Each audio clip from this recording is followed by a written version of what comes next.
এবং স্থান কাল পাত্র বিচার করে প্রচারকরা যখন প্রচার করে তার নিন্দা করা উচিত নয়।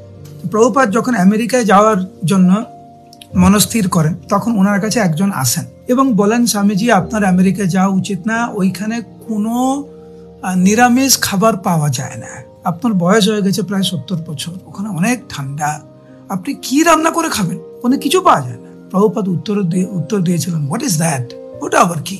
I shall live on bread and potatoes. এটা কোনো ব্যাপারই না, কিছু পাওয়া যায় না, কোনো ব্যাপারই না, আমি কেবল পাউরুটি এবং আলু খেয়ে থাকবো।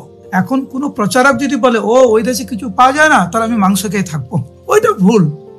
সবকিছুর একটা সীমা আছে একটা, ঠিক আছে? এত কিছু পাওয়া যায় না, ঠিক আছে, কি পাওয়া যায়? আলু পাওয়া যায়, আলু তো সব জায়গায় পাওয়া যায়, পাউরুটি ব্রেড সব দেশে পাওয়া যায়, এমন কোনো দেশ নেই যেখানে পাউরুটি পাওয়া যায় না। প্রভুপাদ বলেন, what is that? I shall live on bread and potatoes.